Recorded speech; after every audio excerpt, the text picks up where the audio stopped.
ধুনীয়া হৈ আছে। ৰাইজৰ যথেষ্ট সহায় পাইছো,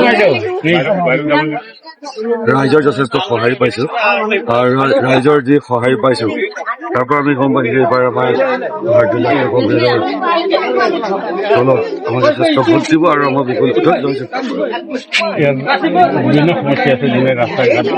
ইয়াত আহি দেখিছো যোৱা সময়ছোৱা 10টা বছৰ যি বিজেপি চৰকাৰ ইয়াত আছিলে বা এই পঞ্চায়ত এই মণ্ডলটো পূৰ্বতে চুতীয়া সমষ্টিত আছিল, তেখেতসকলে আছে চুতীয়াৰ বিধায়কজনে এইটো এটা ভোট বেংক বুলি ব্যৱহাৰ কৰিলে আৰু এই গোটেই এটা মাহিয়াই চকুৱে চালে।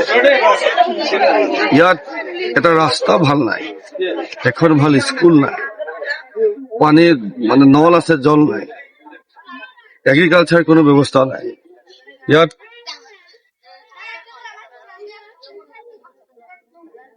স্বাস্থ্যজনিত আপোনাৰ চাব চেণ্টাৰ এটা যাবলৈ 6-7 কিলোমিটাৰ খোজ কাঢ়িব লাগে। গতিকে এই পঞ্চায়তটোত যথেষ্ট কাম আছে।